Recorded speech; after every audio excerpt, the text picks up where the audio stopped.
Hi everybody, it's Diana. I just wanted to show you really quick how I did my Digital Studio 10-10-20 card class. I had great turnout for it, but I had a lot of people that live out of state or couldn't attend the class have some questions how I did it. So first off, what I did was using the My Digital Studio program that you can get. It's sold by Stampin' Up! And as me as your demonstrator. And what I did was I designed a card using that program. Now this one was easy to do because it's already a template that's available.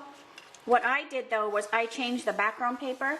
I think the original one had green and I just wanted to look a little more upbeat or whatever. So I did change the background. It also comes originally with some brads, the My Digital Studio brads, so of course everything's printed, nothing's 3D. And I removed those because I knew that I wanted to, when I got it home, I wanted to alter it and turn it into a hybrid card and add some three-dimensional stuff to it. So I did remove those.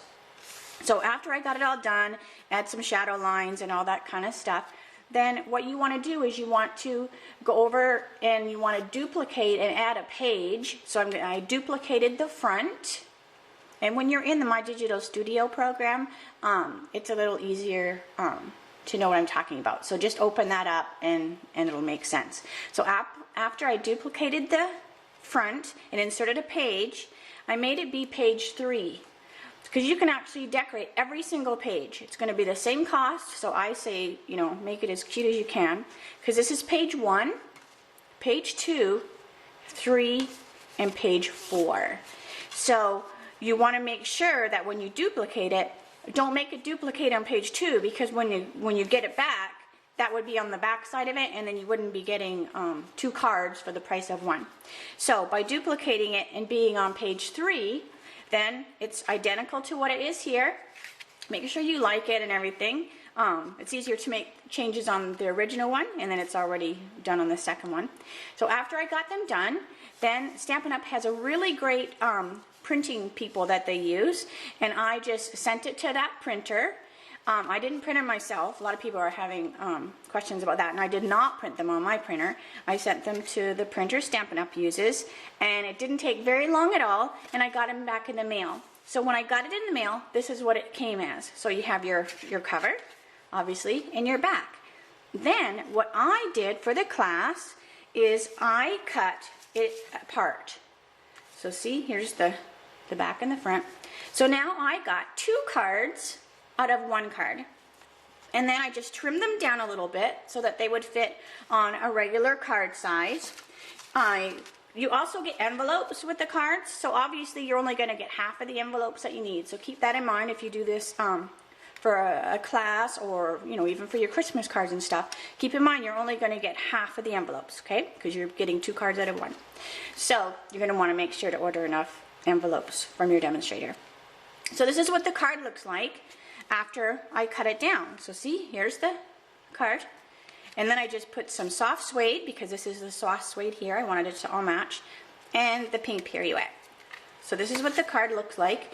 And remember when I said there was brads here originally on the original My Digital Studio? What I did was I took this little punch, adorable, because it matches the little flowers that are already on the card. See, it matches them. So we punch them out, put a little pearl in the center, kind of bring it up a little bit to give you your 3-dimension, so you can see it kind of stick off the card. We also stuck one here, and isn't that the most adorable little card that you've ever seen? So this was one of the ones we did. I did 10 in all. So these, I'm just going to show you just a couple, because I have the rest of them on my blog. There's my blog address. If you go over to the right hand side, you should be able to see there's like a category area, and it'll say My Digital Studio 10-10-20 card class or something like that. But if you click on that, all the cards will come up. So this is one that may end up being my Christmas card. So all this is My Digital Studio. These brads are flat, flat, flat. The only thing we had to do at class was we stamped with cherry cobbler on to some shimmery paper, punched it out, added a little bit of ribbon, and that card is done. This class was so much fun. Everybody got a kick out of it, and I will definitely be doing it again. So here is another one. This again is already a template that's on the Stampin' Up! My Digital Studio, so I didn't have to do much. I do believe I added a vintage overlay to it, just so it had a little bit of writing and funny stuff going on up here. But again, we just added some ribbon, a couple little punches and some tags, and that's all we had to do to this card. And that's all I want to show you, just because of the time restraints. But again, just remember, by doing this, you're going to get 2 cards for the price of 1, and then you just have to add your cardstock and your embellishments, and it's so much fun. So anyway, give me a shout if you have any questions. Again, there's my blog address, and thanks for stopping in. Bye.